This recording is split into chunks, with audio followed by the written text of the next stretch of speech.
बाढ़ में आधा ससुराल। सीलन की बदबू से मेरा दिमाग सड़ा जा रहा है। घर की दीवारें कब का चूना छोड़ चुकी है और अब तो जगह जगह से प्लास्टर तक गिरना शुरू हो गया है। सुशांत, मुझे तो ये समझ में नहीं आता कि आपको घर की ये हालत दिखाई नहीं देती या आप देखना नहीं चाहते। देखो मीनू, मुझसे फालतू की बात मत क्या करो। मेरे पास सिर्फ एक यही काम नहीं है, और ऐसा भी नहीं है कि मैंने सीलन दूर करने के लिए मकान में काम नहीं करा। अरे पिछले 10 साल में 5 बार दीवारों की सीलन सही कराने के लिए मेंटेनेंस का काम करवा चुका हूँ। लेकिन अब अगर सीलन जाती ही नहीं तो मैं क्या करूं?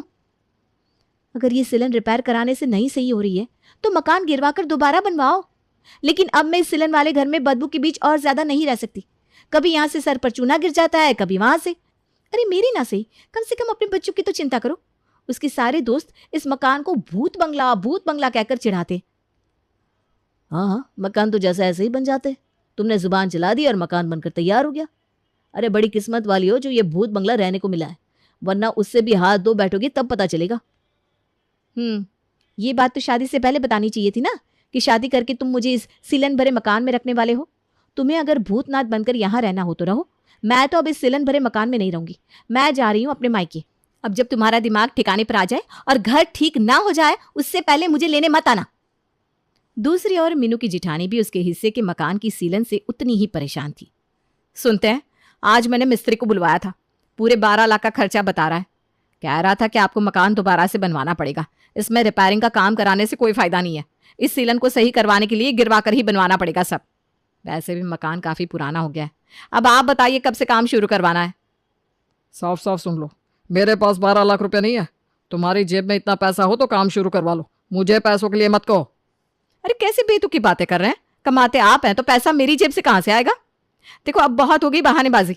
पर अब मैं इस घर में ऐसी टूटी फूटी हालत में नहीं रहने वाली। मकान ढंग से बनवाओगे या नहीं, साफ साफ बताओ।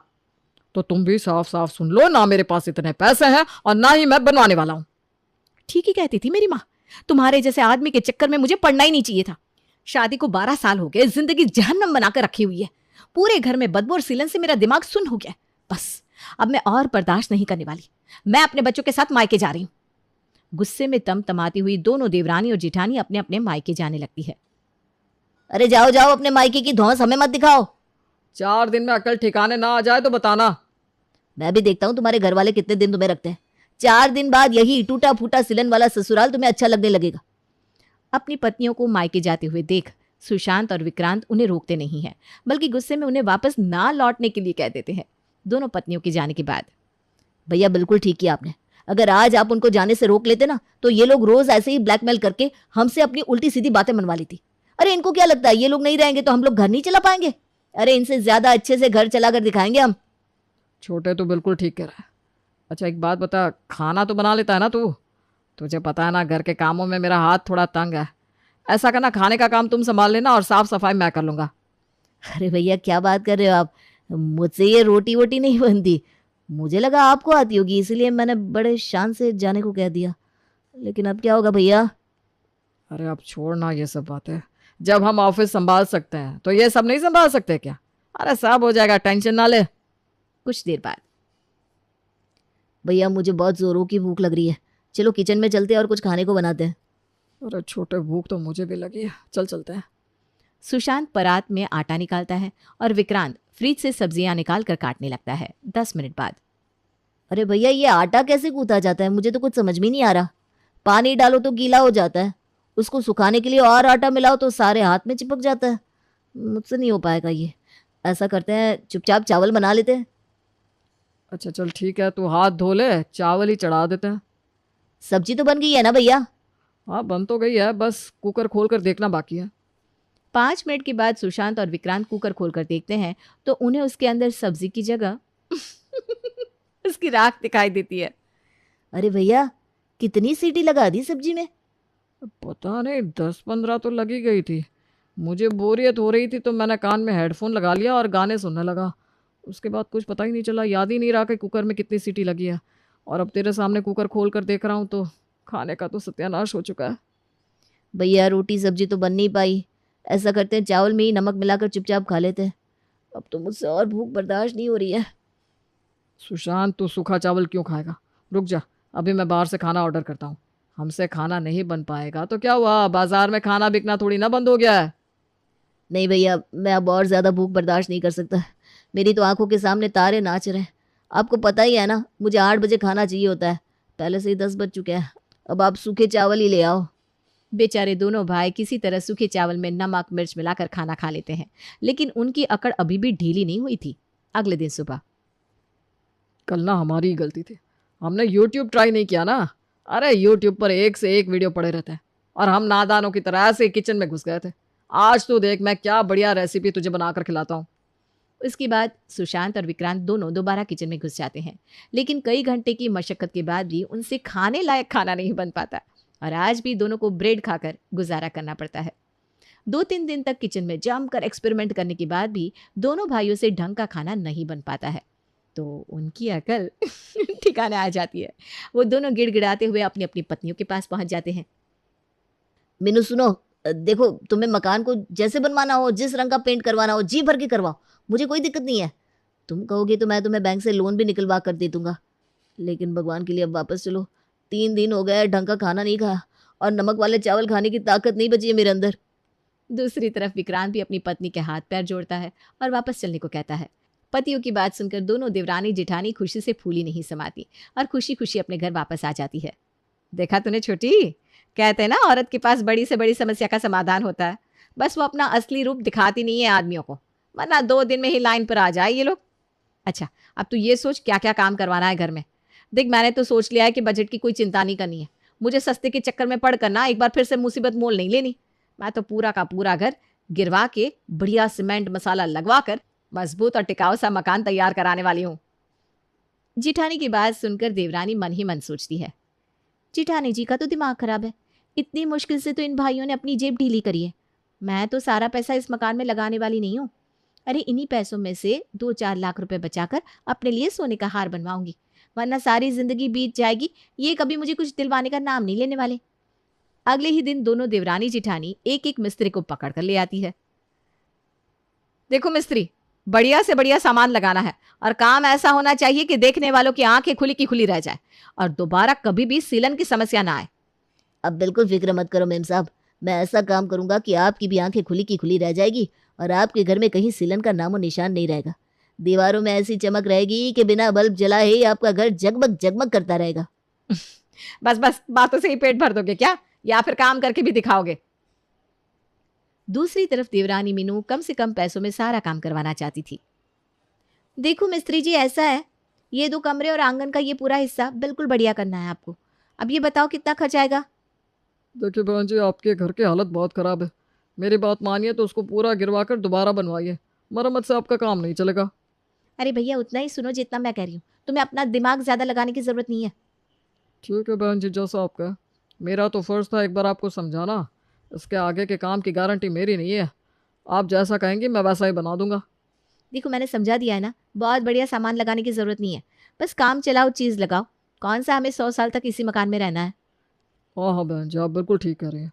जिस हिसाब से आप काम बता रही है उस हिसाब से आपका काम 3 से 4 लाख में हो जाएगा।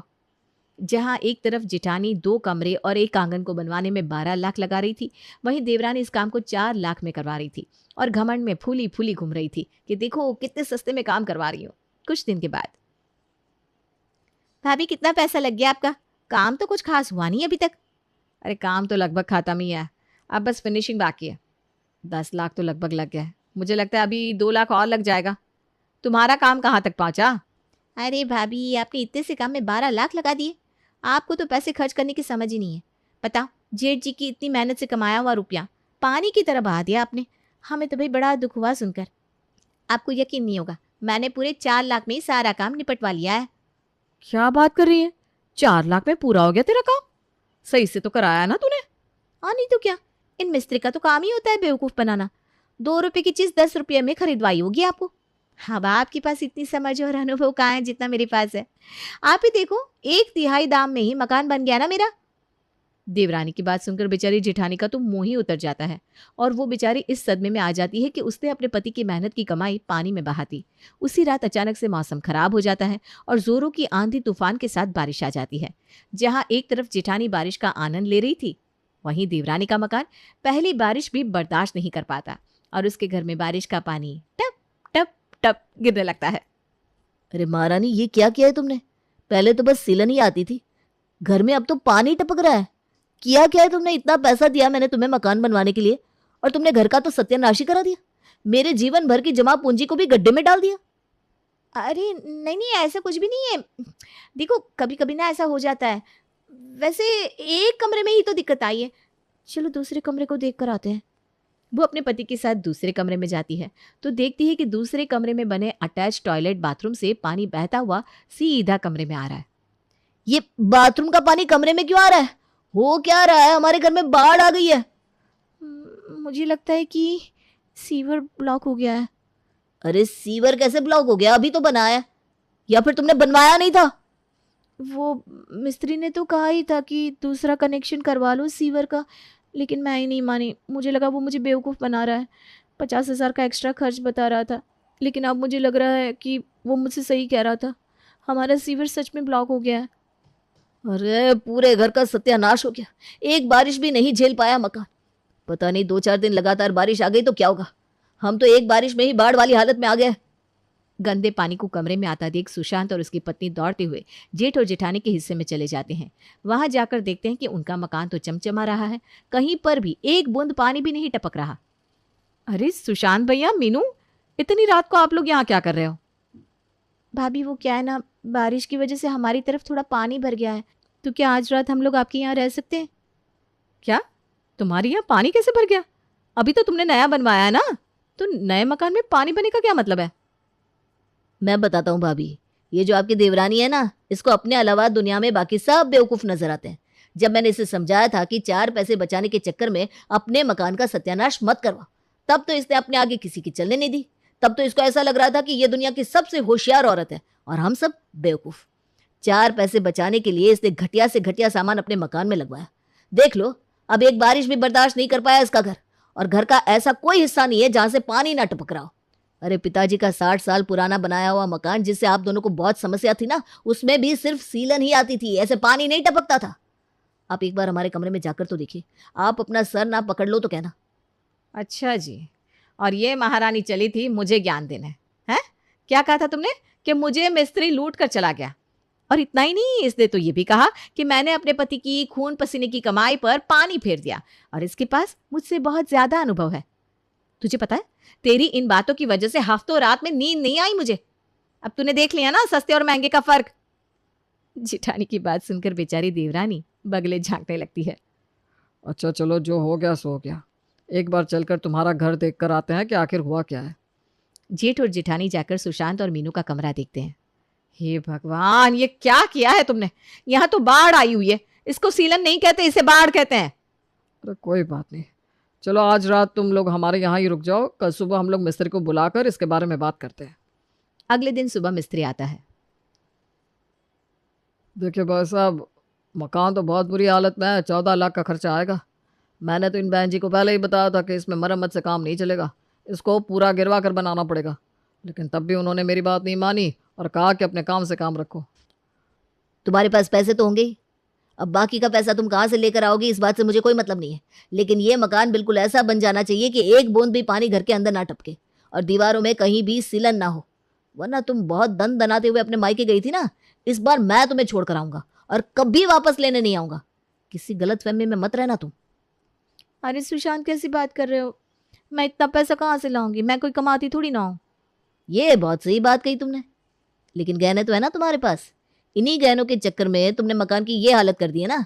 ऐसा करो, जितने भी गहने हैं तुम्हारे पास सबको बेच डालो।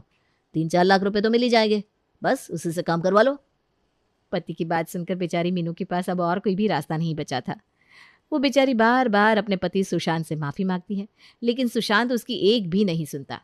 अंत में बेचारी मीनू को अपने गहने बेचने ही पड़ते हैं और उन्हीं पैसों से वो पूरा मकान दोबारा से बनवाती